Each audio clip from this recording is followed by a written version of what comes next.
All right. Good evening. Welcome to another episode, another interlude of Tertuliando en Cuarentena. Today we're in English mode. Wish I could put subtitles. It'd be phenomenal. So far, haven't been able to do so. I haven't tried either. So tonight we have a good friend of mine who is also living in a diaspora as I am. So we'll talk a little bit about that experience.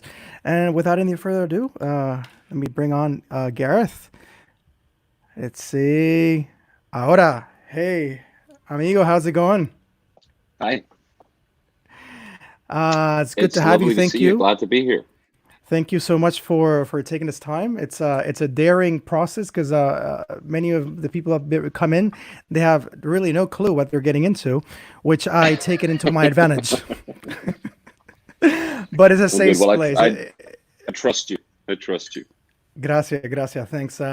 So we like to, or I like to, and I think it's a phenomenal uh, phenomenal in the sense is a good place to start talking about the context that we're in. Talking about the circumstance that we're living in right now, and in your experience, walking in your shoes, living in your flesh and your skin, and living the day to day basis of this pandemic time. How has that been for you? And maybe could you share with us a little bit as to what were things, what was the normative pre corona times, and maybe shift us through that transition of during that pandemic times, the now 3 months, kind of 3 months into it. What does that look like for you? Good question. Leads me to want to slow down my thinking before I respond. Um, so I'm very privileged. Color of my skin, middle class. Uh, so's my partner. We live in a place where things are generally predictable. So the biggest change for us has been plans we had for the future. We had to adjust those plans. We haven't suffered. We have not suffered in this. We've just adjusted. Um, so the biggest thing has been an adjustment inwards. I think a lot of us have had a similar experience. We've gone down and in, and so life is quieter. We miss being around people. And what we had before was our life was full of contact with folk. We were involved in leadership in several different communities in the city where we live, and then also online. We would be at least three gatherings a week where we'd be meeting with people in person, and that all stopped. That all stopped. And then we had to cancel some plans that we had. I lead retreats in Ireland every summer, and those aren't happening this summer. And we're not going to Ireland, which is where I'm from. We're not going there this summer. And the upside of that was I've been finishing writing a book, and the book has taken longer to write than I thought it was gonna. And if the original plans had unfolded, we'd be in Ireland right now leading retreats, and I'd be trying to juggle finishing the edits on the book. Instead, I've had a clear shot to work on the edits. And then there's been this piece, I think, of um, the movements for the common good and for positive social change in this society that have clearly been accelerated by the experience of not just quarantine and people feeling cooped up and that there's a desperation to get out there and do something, but I think also the absurdly inhuman response by some of the authorities to this public health crisis has left people feeling like there are some systems in this society that are literally willing to let us die. They're literally willing Yeah. to let us die in order to maximize profits, in order to follow an ideological vision of an industrial growth society. And people like me, people who have my skin color, people who have my presenting gender, socioeconomic status. Um, I think a lot of people like me didn't really believe that before, you know. People who don't look like me, people who don't um, inhabit the same kind of privilege I do. It's not a surprise to people who've been historically marginalized. Now, it's not all one story. I want to be careful. It's not all. There's this dominating monster who's out to get us all. There is an extraordinary thing called the human spirit, an extraordinary thing called the common good, and successive generations have evolved, and the arc of the moral universe has gone in the direction of justice, but we have to join with it. So for 3 months now, like I say, it's not been suffering, it's just been an adjustment and Mhm. learning and listening. And I miss touching people and I miss being touched by people. And that's my kind of response to your first question. Um, it is a finding ourselves answering this question. Hmm. It has to happen in order to, or at least one in a moment of self reflection, in order to appreciate what has gone by, because what has gone by, and what has gone through, and what has been these 3 months. And I say that because it's been 3 months, and I catch myself also in that privilege and thinking, wow, time has gone by so fast. But I'm sure that's not the particular experience for other people. I think it's been like a very dragging, slow motion type of experience. So I can't for the life of me try to reduce the universality of this experience to everyone, just because I feel like Hmm. time has gone by um, fast in this moment of looking back on it. It's kind of like it's kind of like a typical anecdotal, man, time's gone by so fast. The kids are going by so fast, and it's but in reality, it's day by day that has probably been a very harsh and hard experience for a lot of people. Um, I want to know a little bit more about what has your life experience been, in a whole. Obviously, we have about an hour or so. We can't possibly do it, not even within 24 hours. But to give that shape and form, I like to incite my guests to talk a little bit about their lives in a way where they can choose to share three experiences or maybe more that they can point to. Um, uh, Specifics could be processes in your life that you can remember as being formative experiences, like catalytic experiences. They could be as far back as when you were a little kid, living in Ireland, or as recently as just before you were getting ready to this conversation. So this is to suggest that there is no mundane experience Hmm. that is trivial enough not to be cathartic. And it usually happens later on when we reflect back on them. But if you can share three at least, you can share more if you feel like it. Just like formative experiences that shaped the way I think about the world, or That you can point back to and say, man, those were kind of like forks in the road. That you might hmm not see as fork in the roads in the present moment, but when you look back on it, hmm you think, wow, this thing definitely led to this other thing. Maybe not to approach it, not necessarily approaching hmm it like a butterfly effect, but I remember this one friendship I had, this one instance with this teacher. I mm. remember this one that you can point to, Got and it. it's because I like hearing stories, and you're a storyteller, so it's perfect. Yeah. Good. All right. Yeah, I have. Here's three.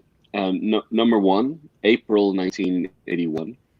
I was 6. Pretty sure it was April, and I was in the car with my family, and there was a story on the radio that a political event had happened, an event of political significance in the north of Ireland had happened, and I was only 6 years old, right? And I started singing a little tune that I just made up on the spot. and I was singing the name of the person that had just been mentioned on the radio. Just singing their name. I remember I had heard their name before. I didn't know who they were. I didn't know what they were.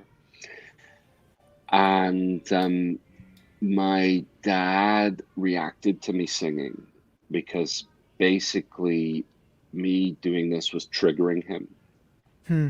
was triggering his own trauma, his own pain. And he asked me to stop singing, right? And it's later that I now look at it and I see, okay, what was happening in that moment was my dad was being triggered by the story. Is a painful story about political conflict in our society, danger, violence, sorrow. I, as a child, I obviously didn't know anything about that, and it's a massive contrast when you hear this story of great pain, and then a child makes a happy little tune up, you know. Um, so the reason that was a formative moment for me is it was the first time I realized our society was messed up. It was the first time I started to understand there's a serious problem in our society.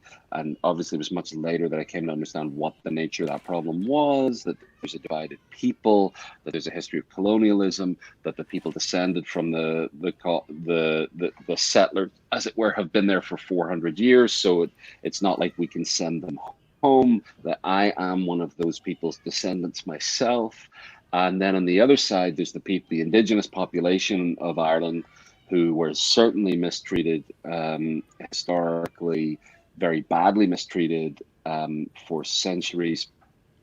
And I'm also descended from that lineage as well. I have both of those lineages inside me, as well as some other lineages. So I think at 6 years old, I realized I began to understand what a society is, that it's a group of people who've chosen to live together, even though they may not want to live together, Hmm. and that societies are dysfunctional, that our society is dysfunctional. It wasn't until later I realized all societies are dysfunctional and all societies have gifts, and some just have evolved more than others. So that's number one. The second one happened in December of 1988. And I know this for sure because I went back and researched this one. It happened between Christmas Day, the 25th of December, and New Year's Day. Um, and this is a moment where I think about this at least once a month, at least once a month. Um, I saw in the TV guide um, that this movie called One Flew Over the Cuckoo's Nest was going to be on Hmm. television that night. And again, I didn't know what it was. I had heard that title before, and I thought, as you would, that it was about cuckoos. And I'm not sure I even knew what a cuckoo was, Hmm. but I Hmm. figured it was a bird. It was a bird of some kind, Hmm. and I remember it started at 10:45 p.m. and that was well past my bedtime. You know, I think I was 13. I would imagine maybe 9 or 9:30 was my bedtime then. But something really strange happened on this occasion. My parents both insisted that I stay up to watch this movie. It wasn't, hey, if you want to watch this movie, okay, we'll let you watch it. It Yeah. was, we really want you to see this.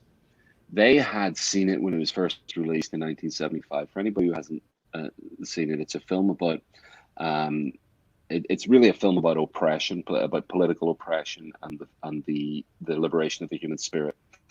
And how ultimately the human spirit cannot be fully imprisoned. Even in the worst of circumstances, the human spirit can be free. And it's set in a mental hospital in the early 1960s. And it has a character who's very liberated. And it also has a character of a Native American wisdom figure who, you know, could be looked at as being condescending. I find his character, obviously, I'm not Native American, so it's not for me to judge, but by my sights, his character speaks of the history of this nation, the United States, Hmm. of what was taken in order to build this nation, of who this nation was built on top of. Never mind, that's before we begin to talk about the people who were brought here in chains to build the structure. And then the so something happened to me in watching that movie, which was not only did I see these kinds of things about America, but what was more important at this moment at 13 was all of these characters in this movie were nothing like me. They were completely different from my life circumstances. I wasn't like any of them, and yet I felt like I was, that I could identify with parts of each of the characters, even what you might call the bad guys. And the bad guy in One Flew Over the Cuckoo's Nest is a woman, and the nurse in charge of the ward. I even identified with. I didn't see her as just pure evil. I saw her as Mm-hmm. broken and making mistakes and causing immense suffering in the lives of others as a result of that. But the main thing was these people who are nothing like me were actually very deeply like me. And later on, I began to discover the concept of empathy. I didn't know that word at the time, but I sort of pinpoint that was a huge moment in my life in discovering what empathy is, which is trying to see life through the eyes of somebody different. Um, and then the third one is a few years ago, I was faced with, in an organizational setting, the opportunity to stay with an organization that was changing its structure in a way that I felt would take away my freedom to be me. Um, and my other option was to leave. And I was very scared to leave because I had a reputation to maintain, or so the story in my head told me. There was some financial security at stake if I were to leave. There was a sense of a platform and influence and being able to, get people on the phone and achieve things and be part of something really cool. Mm-hmm. And as I weighed up these reasons to stay, I remember I lifted up my hand and I counted it on my fingers. Well, there's the money and there's the reputation and there's the platform. And then there was also I didn't want to let people down. Mm-hmm. And the fifth was that I was afraid of what I would do next. I didn't have anything lined up. And I remember looking at these five reasons and going, money should not be a reason to stay involved in something that is hurting you to stay. Reputation, well, I want my reputation to be based on what's actually true about my authenticity as a person. And the people who know me will value me, and the people who don't may not.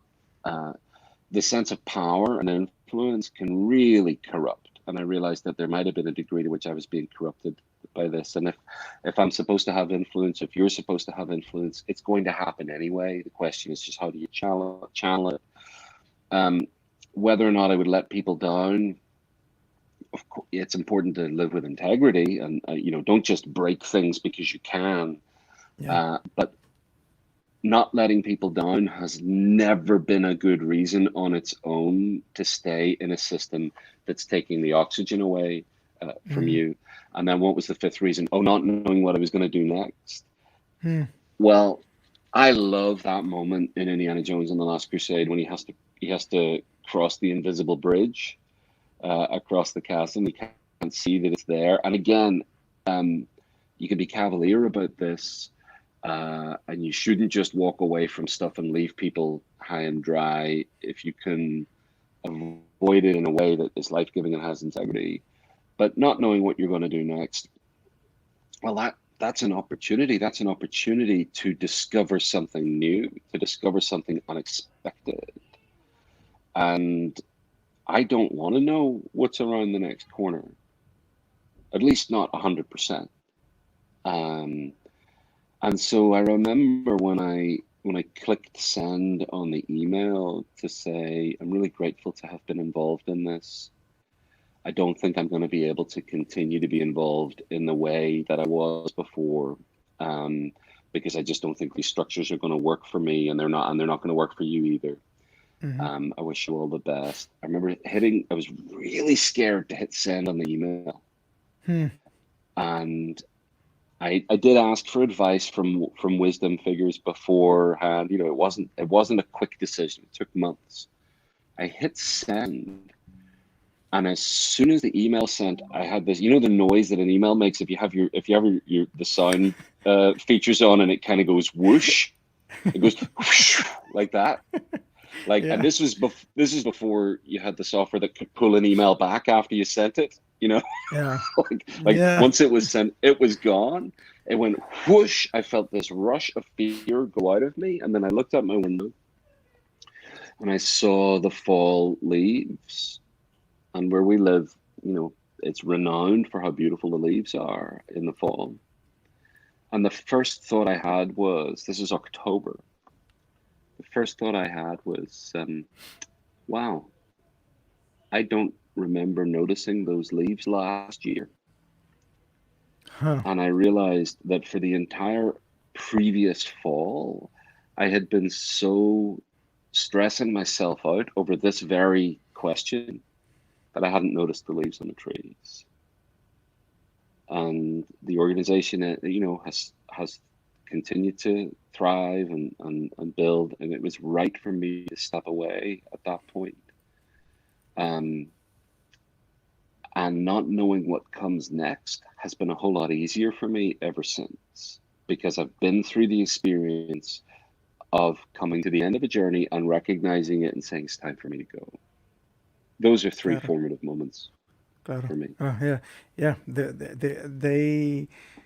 They bring to my mind, especially this anecdote, this very real anecdote about noticing the fall leaves.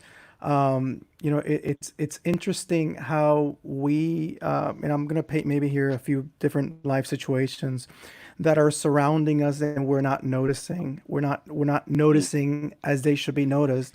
And I want to yeah, tie that a little bit with your childhood stories, living in a, I guess, turbulent times. I would imagine mm, mm, Ireland has gone through, mm, even till the day. And I want to maybe kind of come from my optics of what my experience has been like living in Puerto Rico, with its own mm, interesting colonial situation, and, mm, and, mm, and kind of mm, paralleling that with the fall leaves. And I just got reflecting right now about how mm, one might develop a sense of resilience, mm, and one might develop traumas that one doesn't know they're there, and then it mm, takes mm, another party or another set of circumstances where you're out of that situation, maybe partially or for a season, and then you look back on it and you're like, holy shit, like this I went through is not healthy. This is not, and it's not to suggest that there's a utopic scenario where there's a problemless realm. No, no, but it's to maybe give oneself the opportunity of trying to find oneself in a better place, internally, emotionally, physically. And speaking about Puerto Rico and speaking about Ireland, I want to ask you, obviously now with the perspective you have, but what are your readings of, being a kid, raised in the 70s and 80s, in Ireland, Most, where mostly the 80s, mostly the most 80s. you were crawling or walking the earth, at least some in some part of the 70s. But yeah, yeah, more formative, conscientious times, yeah, were happening in the 80s.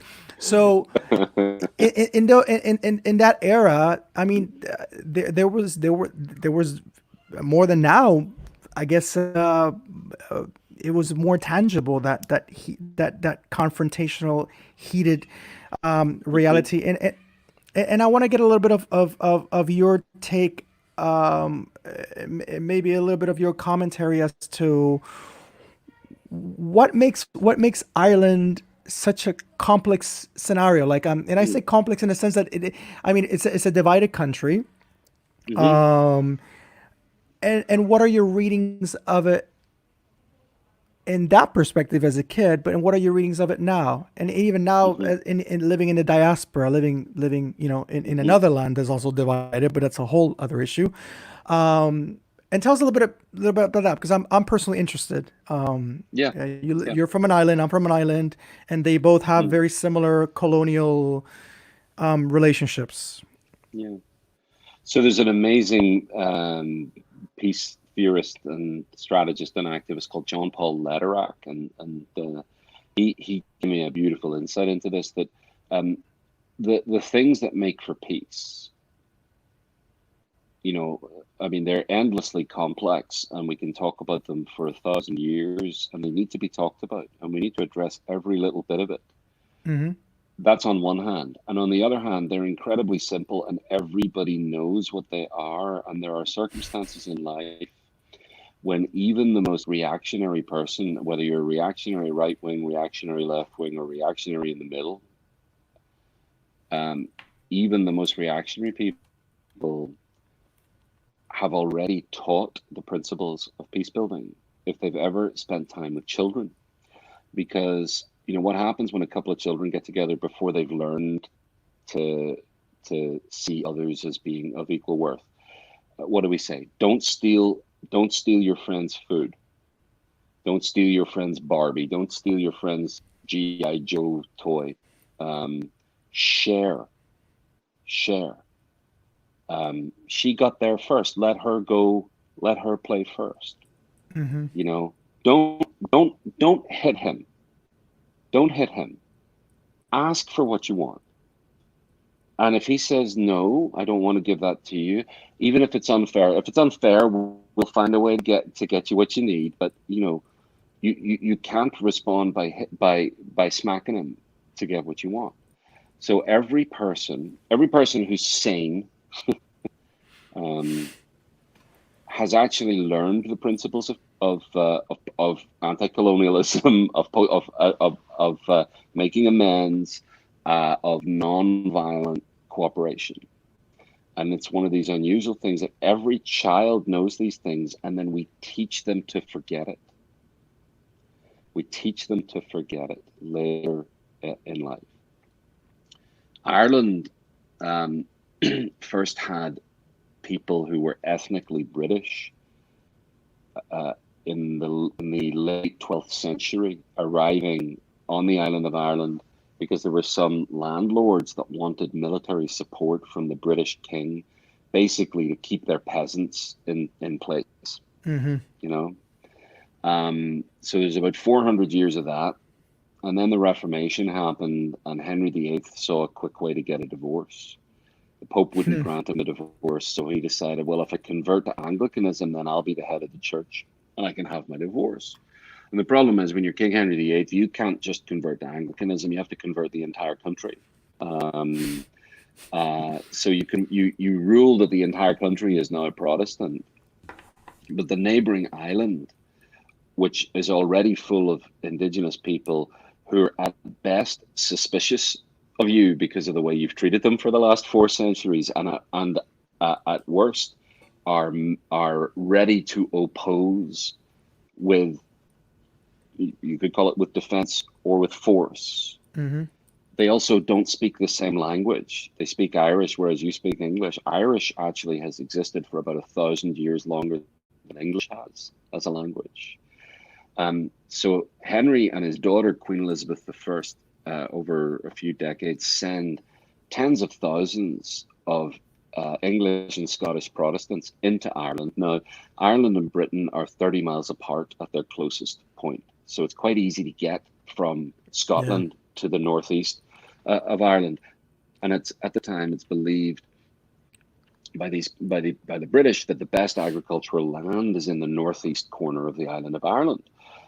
So both because it's the closest part and because they had this belief about the agricultural land, that's why to this day you have a majority of Protestants in the northeast of Ireland, because they arrived over. That's what they occupied, and they moved the Catholic population further away from that part of the island. And then for another 400 years, you had these, basic a basic hierarchy in Irish society that if you were ethnically British, you had a stake in ruling the island. If you were ethnically Irish, you were underneath that. You were a second class citizen. Um, they tried to eradicate the Irish language. They tried to eradicate the practice of Catholicism. But you have this problem overlaying that, which is even if Irish people thought this Reformation thing is wonderful, I'd love to convert to Protestantism, even if they had the most benign generosity towards British people, the language of the prayer book, of the Book of Common Prayer, is English, and the language of the Irish people is Irish. So they can't speak the language, even if they wanted to meet each other religiously. So for 4 centuries, you have people holding each other at arm's length at best, and people being killed in large numbers at worst. Sometimes you have uprisings where the indigenous population seeks to overthrow the colonial rule. More often than not, you have the colonial rule dominating the indigenous population. By the time the 20th century comes around, you have a firmly entrenched Protestant British population in the Northeast who've been there for 300 years, who've Yeah. been there for longer than white people have been on Turtle Island. So you can't just say you should go home. Where there is no home. Home is where they've lived for 3 centuries. Yeah. But you also have the First World War taking place and distracting Britain, putting all its energy in there. So while the First World War is happening, there's another attempt at an uprising, and it fails. And then Britain does what dominating powers often do, which is they don't learn from their mistakes and they execute the leaders of the uprising, which of course the only effect that has is it enrages Hmm. the indigenous population even more. Justify, of course it does. Of course it does. It was an outrageous act. And by the late 19 teens, you have a war of independence, and it is resolved through a negotiated process that had one major flaw, which was they didn't solve everything. They left one big thing out, which was basically the majority Protestant population in the Northeast would not agree to go into a united Ireland independent from Britain. So they drew a border on the Yeah. island of Ireland, a totally artificial border that Hmm. separated the Northeast and the rest of the island, made the Northeast part of the United Kingdom, or kept the Northeast as part of the United Kingdom, and created an independent state elsewhere. And the theory was that further down the line, they'd probably redraw that border, and that the Protestants in the North would realize that they would much rather be part of United Ireland than stay in the United Kingdom, because there's about 1 million Protestants in Northern Ireland. There were probably 50 million people in the UK at the time, and it would be better to be 1 million Protestants out of about 5 million people on the whole island than to be a Hmm. million out of 50 million. You'd have more influence over your affairs, but the problem is ethnic enmity, religious fundamentalism, and the fact that everybody has a grievance against the other side is a really strong mitigator against doing what's in your own interests.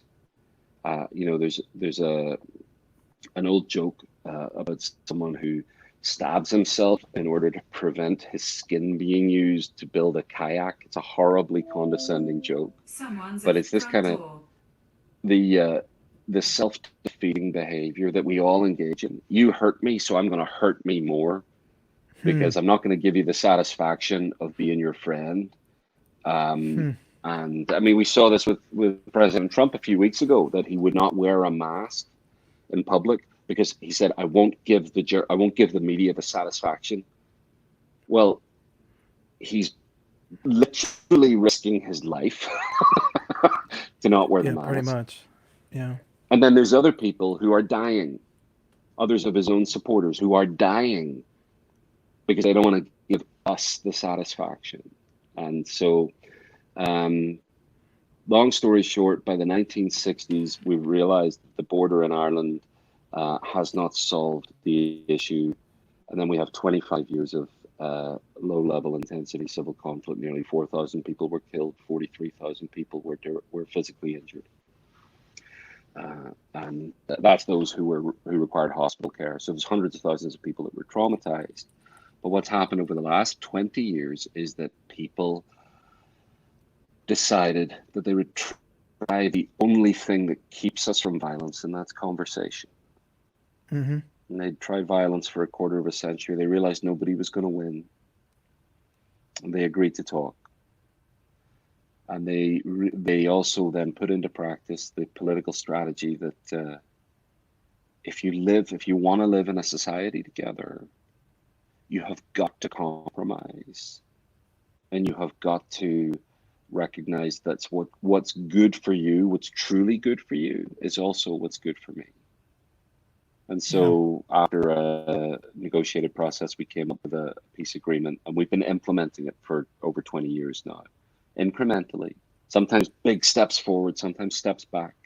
There is still violence, there has still been killings, but between 1978 and 1998, 1,500 people were killed. And between 1998 and 2018, 150 people were killed. So there was a 90% reduction in the Yeah. violence as a direct result of people agreeing to put aside their ideological purity and also put aside their genuine, legitimate pain and anger and say, let's see what we can cooperate on one thing at a time. Because once you start using violence to achieve political ends, it never stops Yeah. until it's resolved in a way that both parties can be mostly satisfied. So that's why I think whatever happens in the election later this year, the long-term future of the United States is going to depend on everyone getting something that they want. We're not going to defeat each other. Mm-hmm. You know, we can defeat white supremacy, and we can defeat Nazism, and we can defeat homophobia, and we can defeat transphobia.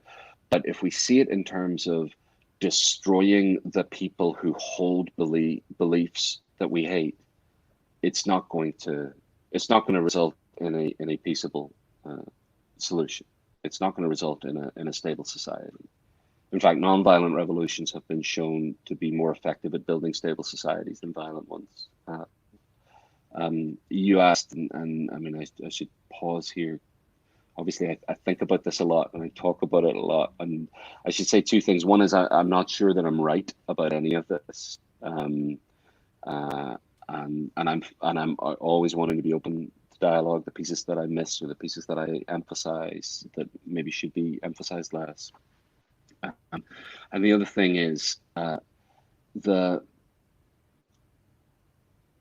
in the midst of all the kind of structural agreements that need to be made about how we're going to run society, how we're going to run government. Um, One of the things that peace processes have historically been pretty bad at doing, or pretty weak at doing, is meaningfully addressing the needs of victims and survivors, of people who have suffered the most in the conflict. They have often been sacrificed Mm-hmm. so that you can have a compromise. And it's understandable if you're trying to build a compromise between this group of people who were trying to kill this group of people, and some of their political leaders decide they're going to put aside that past and come together, then you've got these thousands of people who they represent who may have to swallow a very bitter pill for the sake of stability. And again, that may be necessary. But what's also necessary is to bind the wounds of the brokenhearted and to recognize that that is not an easy task and it's not a short term task and it may never be complete. But that all the more reason does not take away our responsibility for trying. Two wrongs don't make a right. Claro. You may have suffered less or more than I have. And there are some more pressing needs or some more urgent needs, but all suffering deserves attention, especially if it's been caused in a political conflict. The people who are now stewarding the politics of the society have a responsibility to care for the people that suffered the most, at the very least by listening to their concerns. Yeah. And having, I guess, too much of a pragmatic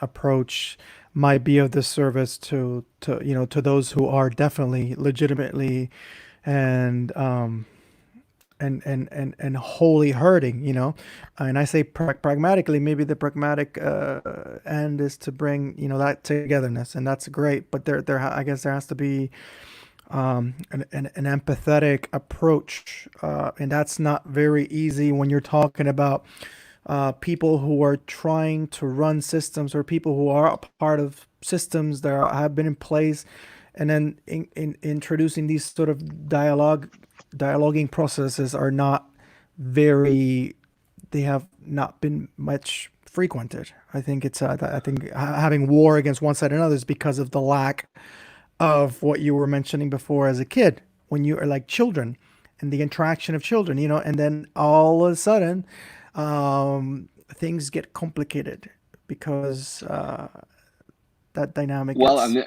blurred out. to extend that analogy about how children know what adults don't. We also know that after there's been an infraction, if a child does slap another child or steal the Barbie, what Hmm. do the parents say when they find this out? What do they say to them? Go and say sorry. Yeah. Give the Barbie back. Give the bar. You don't get to keep the Barbie Yeah. Make just amends. because. Even if you say, yeah, you know what, hands up, you're right, I did, I stole the Barbie. That's not the end of the story. The end of the story is Yeah. No. you have to No. You give the gotta. Barbie Yeah. back. Yeah. No, you may, and sure, we can get into the reasons why you stole the Barbie. Maybe you stole the Barbie because you deeply needed the Barbie and you didn't have any Hmm. Barbies. Um, we can. It's possible to do two things at once. That's like it's possible to make amends without being destroyed in the process.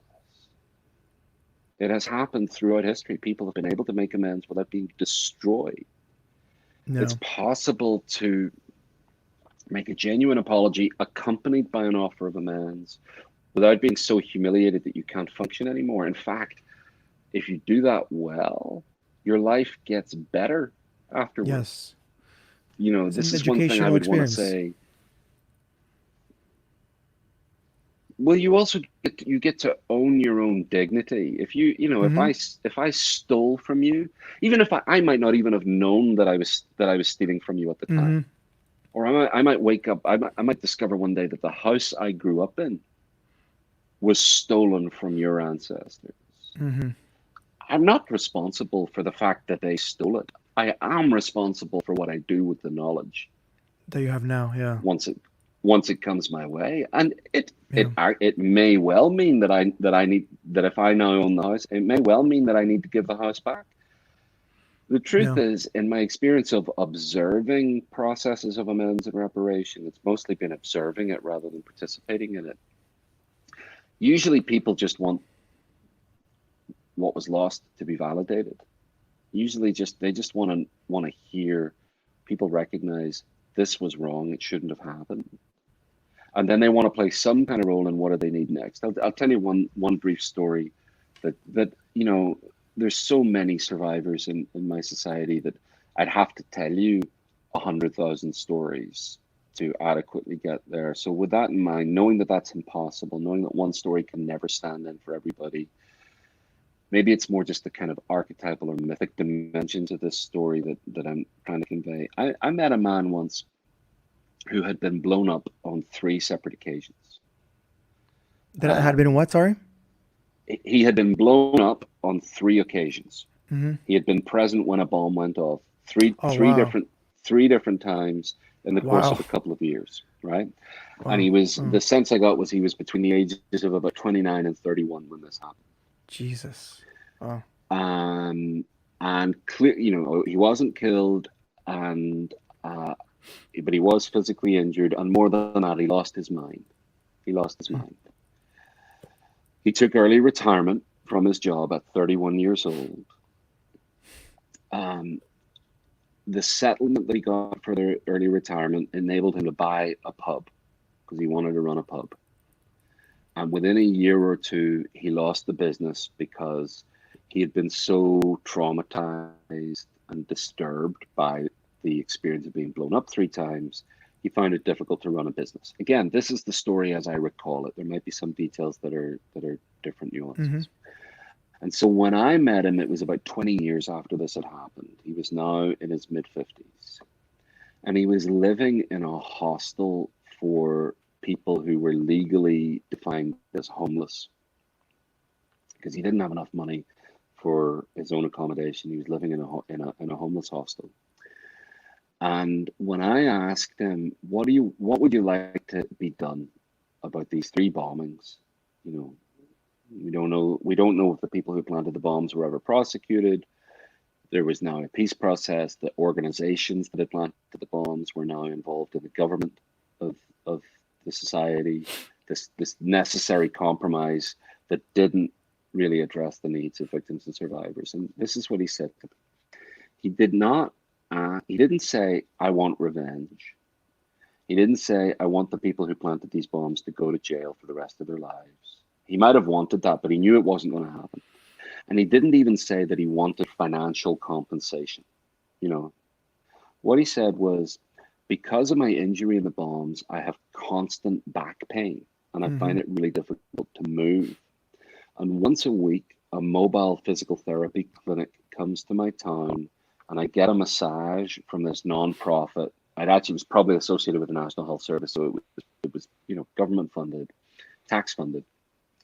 He would get this massage, this physical therapeutic massage that would give him freedom of movement for about 2 days. And then he had another 5 days that he had to wait until the clinic came back again. And he said, what I want is for that clinic to be funded to come to my town 3 times a week. And I can have 3 massages a week. And I can have freedom of movement for 6 days a week. And I only have to be in agony for 1 day a week. Hmm. That's the kind of thing people ask for. Now, I think they should be, people can ask for whatever they want if they've suffered to that degree. And if it's legitimate, I'll want to help them get it.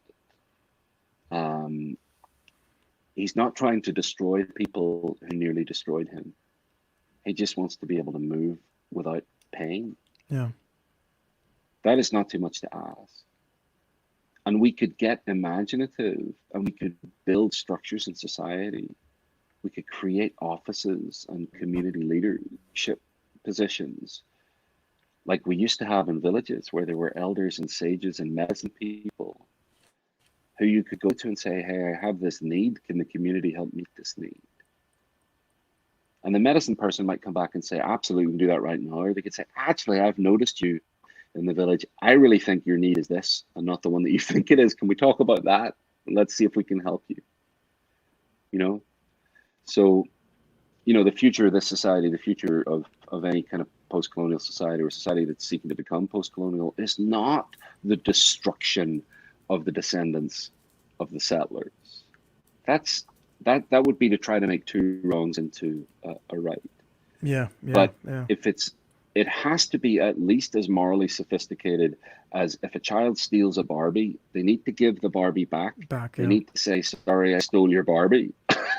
And then we can look at why they stole the Barbie and what do they need instead. But when you hand the Barbie back to the person you stole it from, you need to say, do you need anything else in order to, what else do you need?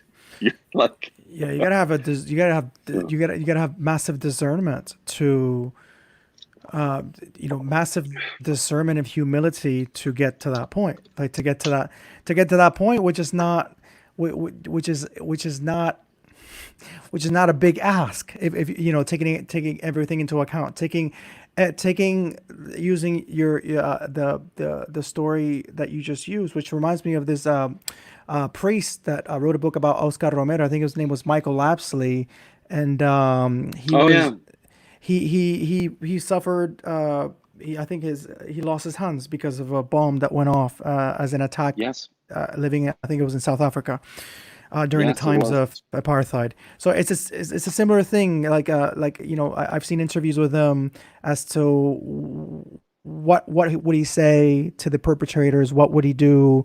And it was in the line of like, well, I have this need. I would like maybe this a caretaker or some assistant to be financed or to be Hmm. supplied to me because this Hmm. was the result of this act, but it was not retribution. It was a different it was a whole different mindset, and of course that Hmm. mindset doesn't happen accidentally. Hmm. Man, we could definitely talk about one single thing in a very expansive, massive way, especially when we're talking about uh, colonialism, and about the massive effects of what colonialism has done in society. On a more personal level, I wanted to ask you how and why did you migrate from Ireland to the United States? I don't know if there was a middle ground there at some point, but what was the causation for you to go from one to another, and maybe tie a little bit with that? What is your experience now living in the diaspora? What do you? It's so vast of a question, I know, but what is the feelings of that you have Yeah, living as an Irish man in the United States? sure. I came for a relationship, and then so that's why I came. And what's my experience now is, and I mean beyond that, I had come to the US a lot from when I was about 18. I came and volunteered in a summer program in Camden, New Jersey, and Like I church related? yeah, yeah, Mm-hmm. and Tony Campolo, who we both know through the Wild Goose Festival, had come and spoken at an event in Ireland in 1993. I was about to finish high school, and I went up to him. I was so inspired by this incredibly charismatic man saying, you know, you should basically live your life as a life of service alongside people who are suffering. And I was so excited by this vision. I went and spoke to him afterwards and said, what should I do with the rest of my life? And he said, you should come and work for me for this summer. And he was always looking for volunteers, but he and people in Camden, one person in particular, a guy called Bruce Main, who I'm still close with, had created this summer program where basically privileged college students could come and experience service Mm-hmm. and discover things about themselves that alongside these folk in Camden would then lead to us making maybe different decisions about our lives. I mean, I changed my university degree course because I went to Camden, It's a big deal, I know. um, and then you know, basically had this sense of there's a world to be involved in outside here, that's bigger than selfish ambition and bigger than what can you do for yourself. And Mm-hmm. here's the thing, Mm-hmm. it can sound really egotistical and kind of full of yourself when you talk like that. I don't mean it that way. I've had moments in my life where I have felt successful and felt like my selfish ambition has been met, and they're not Mm-hmm. happy moments. They're not I shouldn't say that. They're not Fulfilling. fulfilling. They're not Mm-hmm. fulfilling. Like the next day, you got to get up and still do something else Mm-hmm. with your life, and you can either then move to what's the next peak of being Mm. seen that I want to move The toward, next trophy, yeah. and yeah, that won't fulfill you either. So actually, moments of service and community with other people, they're way more fulfilling than having your selfish ambition met. Mm-hmm. I think often my old pastor used to quote John D. Rockefeller, who at the time when his net worth was 1% of the entire wealth of the United States, he was asked how much money would be enough, and his answer was just a little bit more, right? And, That is the big and metaphor. so like Yeah. yeah, there's a minimum amount of um, shelter in a life that you need to survive and thrive. But the most important elements of shelter uh, are relationship with other people. Mm-hmm. You know, two people can always do more than one, and three people, and five people, and once you have about 12 people uh, who are really willing to know each other, really willing to look out for each other, then the whole question of mortgages and bank accounts and jobs and things like that. I'm not saying that it becomes irrelevant, because we're in a system that um, life's going to be more difficult if you try to completely withdraw from it. But they become less important. Yeah. You know, what you have in the bank becomes less important if you have a dozen friends in a close community who are prepared to help meet each other's needs. What's it like for me to be an immigrant now in the US? You were asking that. Is that Yeah, right? yeah. I guess in your present moment, or if you can maybe see quite tangible changes as to how it was when you first came, and I'm Oh sure yeah, change is yeah, there, but how it was when you yeah. first came, and also kind of like inserting into that, like why, you came for a relationship, why not? But did you always see yourself as staying in the United Mm. States, or Yeah, that's yeah, also yeah. kind of No, I mean, accidental? I mean, I think I sort of always assumed that I would move, I would live in the US at some point, and yeah, I always planned to stay. I don't always think that now, um, and Understandably, understandably, my friend. I I think what I'd say is this: I'm immensely grateful for the gifts I've Claro, received claro. by being here. Mm-hmm. I've been I've been welcomed. I've been cared for. I have so many friends. There's Mm-hmm. so much creativity. There's so much kindness and generosity, and anytime and there is another side to it. I'll get to that in a minute. But when I think about something as simple as Habitat for Humanity, 1979, Millard Fuller decides we're going to try and build houses for people who can't afford houses. Mm-hmm. And I think 40 years later, they had built 1 million houses. Like, that's, to me, that's that's a benign form of American exceptionalism. That's Mm-hmm. a shining city on a hill. That's we've got this great idea and we're going to do it, right? And that's a very U.S. American thing to do, and it's an amazing thing. They built 1 million houses for people who couldn't afford them. Now, let's not get too far ahead of ourselves, because I think India a couple of years ago, in a grassroots effort, they planted 1 billion trees. Yeah. So a lot of these things can happen in all kinds of places, but that's one Anywhere. Yeah. example of wonderful America. And then I often talk about Alice Walker and writing The Color Purple, which I think is one of the great works of literature in any language at any point. Since people started writing things down. And it's an African story and it's an American story. It wouldn't exist without, if there was no America in it, it wouldn't be the same story. If there was no Africa in it, it wouldn't be the same story. Mm-hmm. And it's a story that I think has the power to genuinely heal people. Even the oppressor is Mm-hmm. offered healing by that story.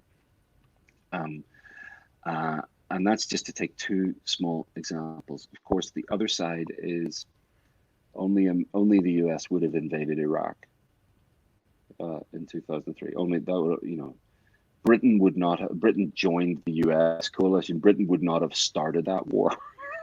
Okay, like only the U.S. would have done that, and that's because of uh, shadow American exceptionalism. It's the same thing. Mm-hmm. We can do it. Let's do it. Let's do it. Yeah. Don't worry about the consequences. We're America. We can do whatever we want. Yeah. And Yeah. what I'm finding more and There's a more, lineage. there is that's There's well, a lineage that's that where it got them started. there It's in the DNA. It's in the to self-authorize, and get to that point, I guess. Yeah. self-authorize that's a really profound phrase. And my camera. Yeah, there we go. There's my two hands. It's in, like, there's one side, there's the other side. Now, where I Mm-hmm. come from, same thing. Wonderful hospitality in Northern Ireland, incredible poetry, incredible artistry, real kindness and generosity, and a simplicity of life. And then on the other hand, we had an 800-year-long civil conflict between ourselves. Like, we're known for hospitality to other people, but not so much among each other. Hmm. So this, Hmm. every place has two halves to it. Claro. And perhaps, when you set yourself up as the savior of the world, you've got a long way to fall, which is what one side of America has done. And at the same time, you and I know each other because of visionary consciousness in the US. And as Yeah. my husband said to me recently, there are many Americas, even within the US. I'm not, before we even talk about all the other places that claim the word America in their in And their own geography, of course. uh, Yeah. geography. Yeah, like, Yeah. there's many, and what I'm what I've experienced, what has changed here in the time. I mean, I got here just before Obama was elected the first time as president, um, And so I've kind of been here for like two very, very different halves of the top-down politics of the society. Yeah. But the truth is, the visionary consciousness of the US is bubbling up from the grassroots now in a Mm-hmm. way that I think probably wouldn't have happened if Trump hadn't been president, because he brought that up, that opposing force has had this reaction, and Yes. in its best places, it's bubbling up and it's bringing people of privilege into the movement in ways that lots of us never would have joined before. You know, Mm-hmm. people who didn't need to, didn't feel the need to. So I don't think it's. I think, if you want my prescription, first of all, my gratitude. Thank you, Habitat for Humanity and Alice Walker, Mm-hmm. and millions of other things like Habitat for Like that. Humanity and Yeah. Alice Walker, right? Got it. Yeah. The troubling parts, even they manifest when people get confused about what their needs are and how to get their needs met. Yeah. Uh, and then the prescription would be a number of things: automatic voter registration, rank order voting at every election, independent, non-partisan electoral commissions to draw electoral boundaries, and a process that is led by the descendants of Africans brought here in chains and the descendants of the indigenous people who were here first, to determine what the shape of the relationship of the descendants of white settlers with indigenous people and the descendants of Africans brought here in chains should be now and in the future. I do not believe it will be retributive. I do not believe it will be vengeance based. That's what basically white people are afraid That is gonna be that. that Yeah. brown, basically, well, white people are afraid that brown and black people are going to treat them the way they have Mm-hmm. treated Mm-hmm. the way white people would behave, Yeah. the way white structures have behaved. And again, I want to nuance that, because there's loads of white people who are conscious and awake and are trying to Yeah. own their privilege. But no, the future here is not a vengeance-based future if it is led by the descendants of the people who suffered the most for this nation to come into being. No. It, it's a future that ultimately involves restoration, but it has to involve truth first. And the truth includes the fact that there are a lot of poor white people who've always suffered in this society too. And we have to find a way to be able to talk about uh, your suffering and my suffering may not be equal, but they're both real. Yeah. And It's we've got to happening. start Yeah. with the most urgent needs first and the largest ones. But there's enough room in human ingenuity and in what I would call spirituality to heal it all. Now it might take 1,000 years, but there's enough room to do that. Yeah.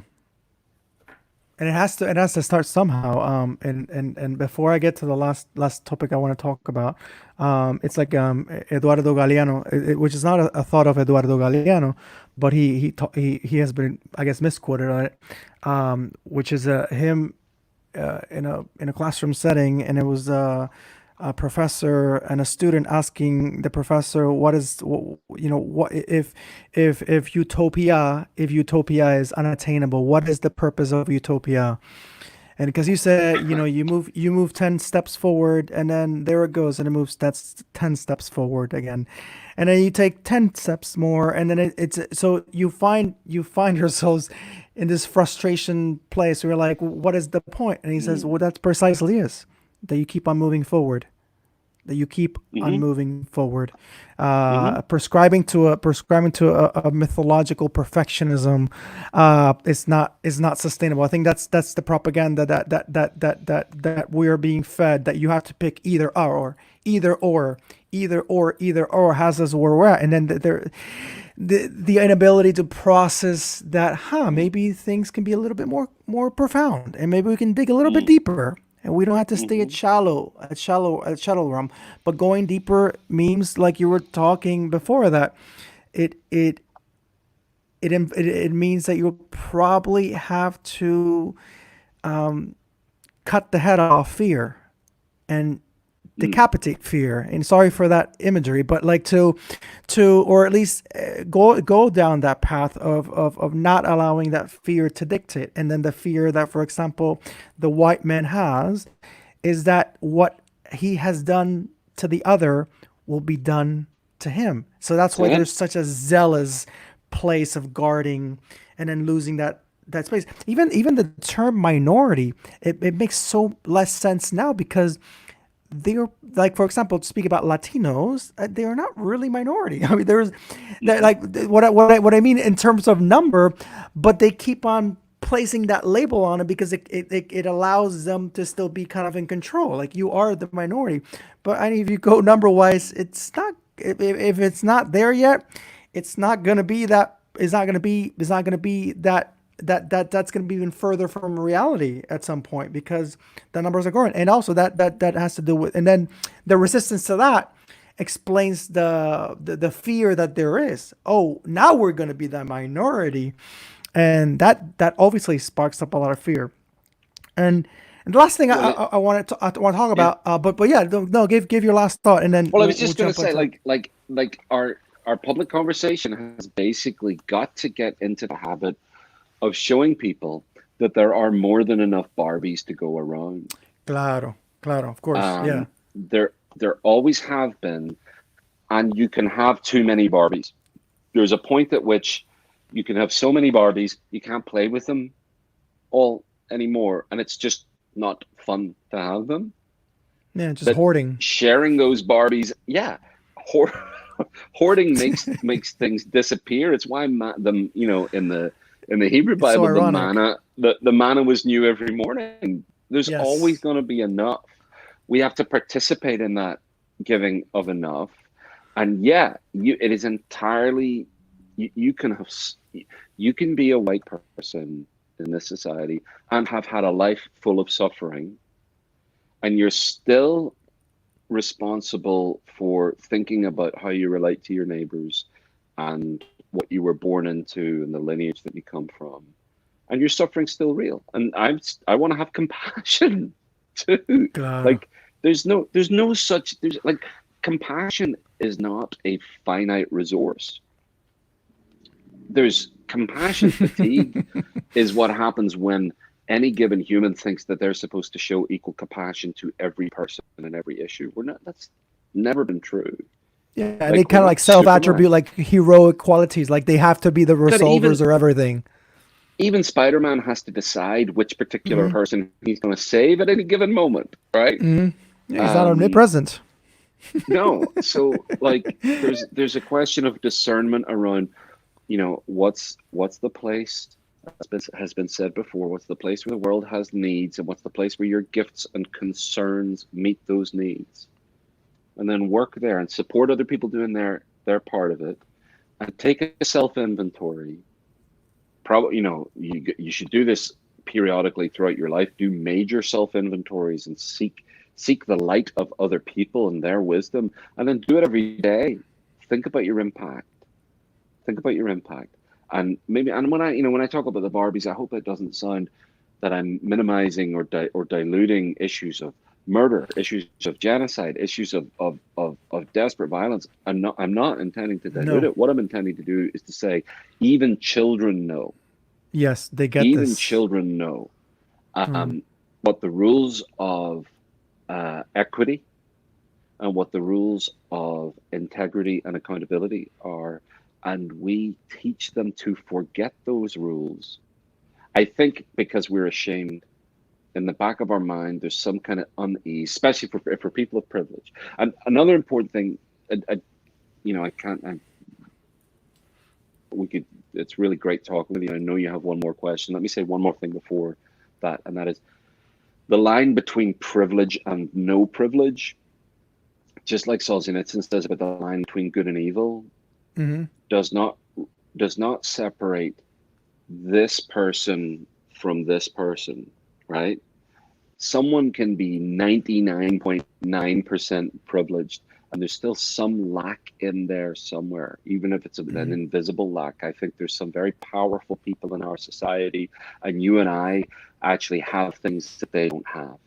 No. We have meaningful friendships, for one thing. I think there's some very powerful people in this society who, it seems to me, they don't have any meaningful relationships at all.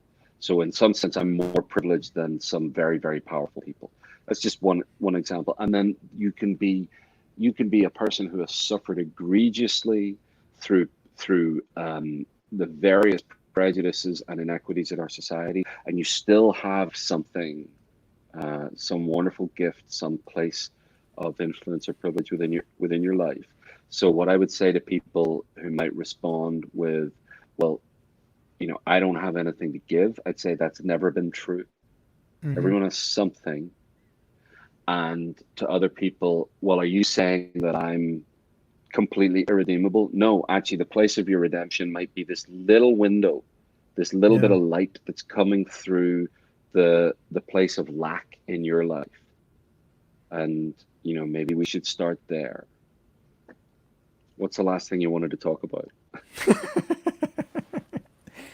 I want to talk about. Actually, I want to point out, which is connected to the last thing I want to talk about. I don't know if you knew that Irish, and I thought this was quite interesting. Irish military men that were deserters were called wild geese. Did you know this? Oh no, I don't think I knew that. No. Because I was doing some search up and knowing that one of Puerto Rico's I guess mostly renowned freedom fighter Pedro Albizu Campos, he was greatly influenced by the liberation the liberation movements or the independence movements in Ireland, in his friendship of Irish colleagues of his when he was studying in Harvard, back in the 1930s. And I read upon that some there were some Irish immigrants in Puerto Rico and in many other places, but they were, and then the article I was reading, it said that they were known in Ireland as wild geese. And I don't Mm. think it was a compliment though. So using that as a connecting link, I want to talk about the wild goose. The wild goose as maybe Hmm. as a son or a daughter of maybe the Belt Festival in Greenbelt. the UK, Greenbelt. Gracias. Yeah. How does the idea conjure up to do this event that is kind of like maybe a translation or a connected fellow or brother or sister to the greenbelt in the UK, and implemented in the US? How does that happen? What are the voices that are around you that foment that idea and actually are crazy enough to make it happen? Yeah. and So and from and also the evolution of it, your retreat of uh it, and just navigate through, yeah, through the Sure. Well, conception of it and you know, evolution of it. Greenbelt's been going on since 1973. People from the US had always gone to it, but particularly from about 1983. Uh, Mike Yaconelli and Carla Yaconelli, in particular, Jim Wallace, Joy Carol Wallace, people involved in significant leadership in the United States had always wanted to see something like it get off the ground in the US. Other people got together, had some conversations over a number of years. A board was formed. They hired me, and we put it on for the first time 9 years ago this month in June of 2011, yeah. 2011, Yeah. and that's where we met. And uh, there were Ian Cron, Melvin Bray, Mike King, um, as well as Joy and Carla on that board. And then there was a team that grew. There were ultimately hundreds of people involved in it. And I think it came into being because the spirit wanted it to, and that uh, people in the US who were yearning for an expression of spirituality of a better world and of creativity to be done outside of the conference setting and away from the puritanical separatist moral values of traditionalist evangelicalism in the US. A lot of people were moving away from. Um, it's a beautiful thing. It was some of the most exciting times of my life to be involved in helping to start that. The friendships are wonderful. The dancing was great. The ideas were marvelous. Even the mistakes were good because sometimes the mistakes allowed more creativity to come into being, and Hmm. things have spun off out of it. I mean, first of all, it continues, and like everything else this summer, it's not taking place in person, but Of the course, yeah. the spirit of the thing continues, and I think about 4,000 people go every year. There have been other events that have come into being. There's the Transform Network, which actually I think predated Wild Goose. There's a new story festival that I'm involved in now. And my feeling about festivals is that festivals are also kind of in the evolutionary DNA of our culture. In that, in the pre-industrial age, people had festivals every season. So about every three Hmm. months, all the villages in a region would come together and they'd have a party that might last a week or more, and they'd bring Yeah. whatever crops had matured by then, and they'd sell their crafts, and people would dance, and people would fall in love, and then they would go back to their villages, and then 12 weeks later they would come back together again and do the same thing. You know, um, there was a real upside to that, whereas with the Wild Goose Greenbelt New Story only happens once a year, there can be this feeling of, oh, it's not enough. I want there to be more. And in a country as big as the US, it's hard to have one event that kind of speaks to the whole nation. Yeah. So I'm a big fan of regional festivals. And I'm a fan of the idea that within your own city, having a gathering, say you could gather 50 different religious communities in a city once every 3 months, No. and have a kind of a self-generated weekend in your own city. You don't have to pay to stay anywhere. You stay at home, but something happens over the course of the weekend. There's music, there might be some speakers, but it's mostly people just coming together, getting to know each other, sharing their ideas. And then, of course, that gives birth to other things that happen in the interim period. So I do think festivals are part of who we're meant to be. Like I don't understand why someone would not go to a festival.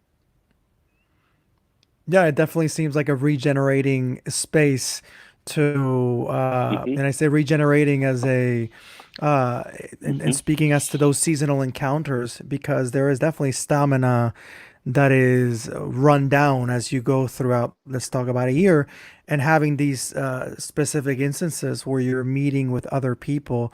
I mean, just like the now times, as we've been in quarantine, and then Hmm. maybe when we have had a chance to safely encounter another person that we have not in a long time, there is a regenerating, there's like a re-staminizing, like something that builds in, and it's undeniable. I mean, just Hmm. the happiness meter definitely peaks in that realm. So, and in the formation of an information of the wild goose, like the intentionality, even though that there's a great majority of the organizers that come from a Christian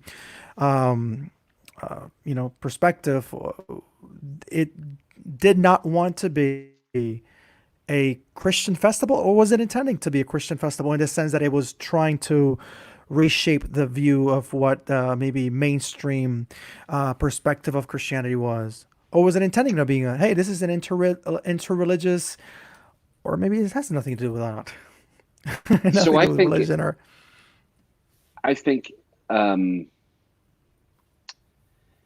it was trying to figure that out as it got started.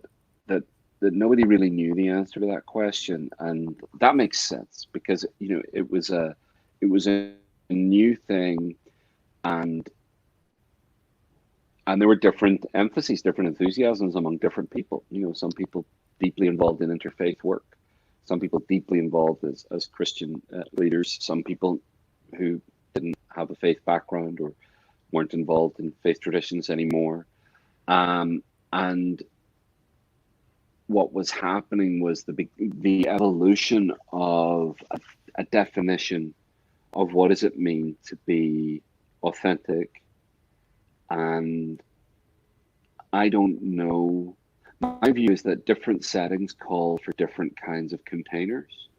And Hmm. personally, I'm in the place now of I'm a Christian. I'm seeking to follow the teachings of Jesus and to be embodied in the Christian community.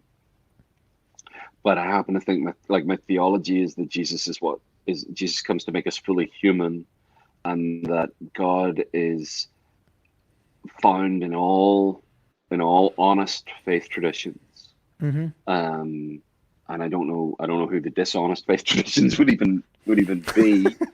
Um, and uh, it's a matter of kind of scale and proportion, that there need to be spaces where Christianity, where Islam, where Judaism, where Buddhism, Hinduism, Sikhism, all the other faith traditions have the opportunity to flourish and go deep within their own tradition, learn, excavate and learn and go and reach into the future, and hear what the Spirit is saying to them, and knowing that the word Spirit may or may not resonate with people from other traditions. There's got to be Hmm. spaces where that happens, and then there need to be spaces where we come together.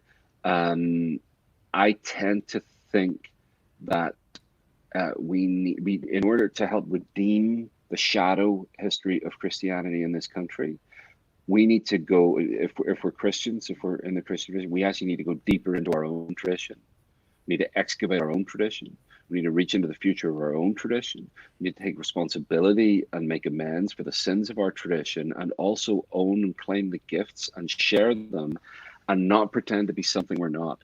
So if we're a Christian gathering, if like 95% of the people speaking in the gathering are Christian, and you've got a couple of people from other faith traditions coming in for dialogue, we shouldn't pretend that it's an interfaith event. What it is a Christian event that is seeking to be in dialogue with people from other faith traditions, and that's fine.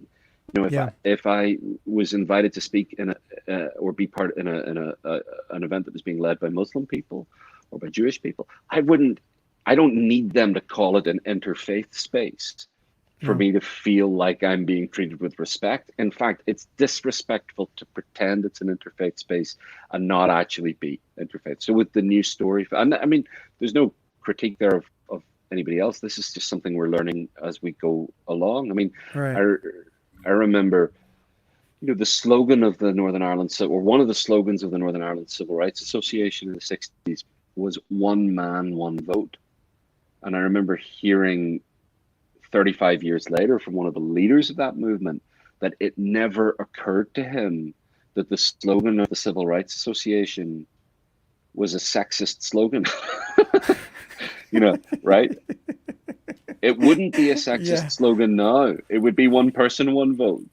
Yeah. And we would judge by the standards of today, by the knowledge of today. Claro, So claro. Of I, course. I'm Yeah. not I'm not worried about kind of beating ourselves up for mistakes we might have made. Like, we learn from them. So I love interfaith spaces, and but the same as like this nation, like settler consciousness in this nation, is going to need to excavate itself. And when it gets down to the bottom of that, it'll discover that there were people here before, and that the people who it brought here to build the society are two groups of people, and their descendants still live and still suffer the legacy of that. It's not going to be helped by saying, oh, well, we're all humans together. No, the descendants of the settlers have a particular responsibility that's Yeah. different Yeah. than the descendants of the Africans brought in chains and the descendants of the indigenous people. It's kind of like the all lives matter rhetoric a It little is a bit little when bit you. like that, and like Yeah. we are all human together, yes. Yes, but we're not talking about And that particular. It's like that's not what it's we're talking like about right now. yeah, That's not what yeah, we're talking about right now. yeah, Uh, and the wonder of being human is that no one is ever just one thing. No one is ever yeah. just one thing. Like this Even this if I this kind of just like construct of homogeneity is it's show me your fruits and you shall be recognized. So it's like when I say that, it's like, those using that rhetoric, there in semantic, it's not like it's yes, what you're saying is true, but what you're speaking between the lines is not what you're trying to say.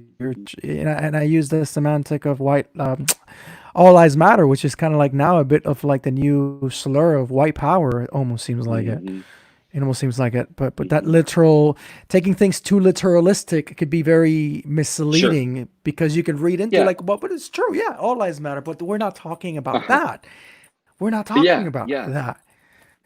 Yeah. So Well, it's a weird phenomenon. um, somebody, my friend Steve Doherty was saying to me lately that, there's passages in scripture that say, look after the widows and orphans. It doesn't mean Don't look don't after care the about other people. anybody else. Yeah, I mean, it's Right? so obvious. It's so obvious, and It then just people have to means construct these. in this society right Yeah. now, the widows and orphans are particularly mistreated.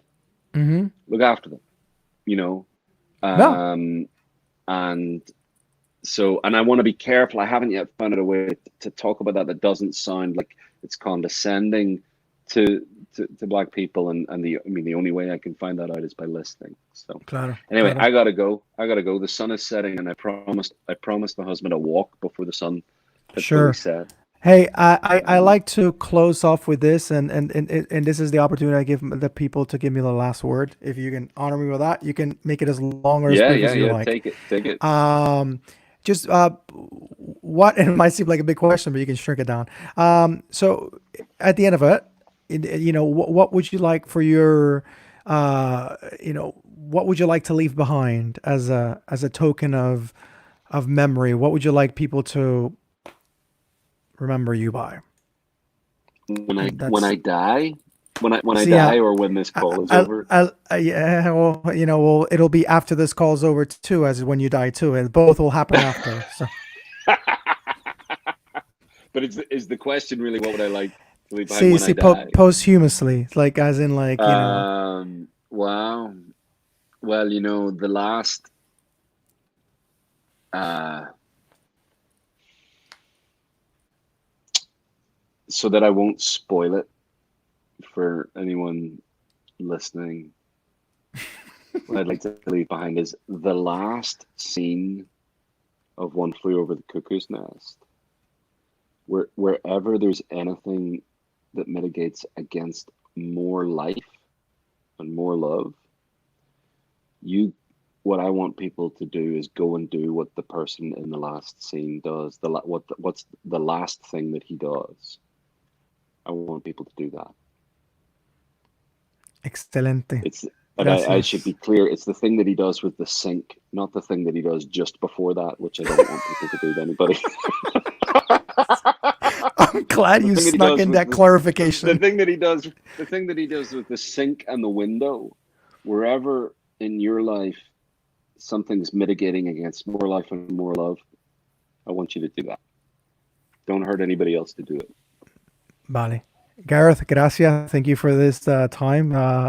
Everyone who was watching, tuned in, thank you as well. We will see each other next week. I always like to close with this thought of our former Puerto Rican psychic, Walter Mercado Salina. Mucha paz, mucha amor, a lot of love and a lot of peace. Ciao, friends. Adios. Great to talk with you. Thank you. Igual, igual. Bye bye.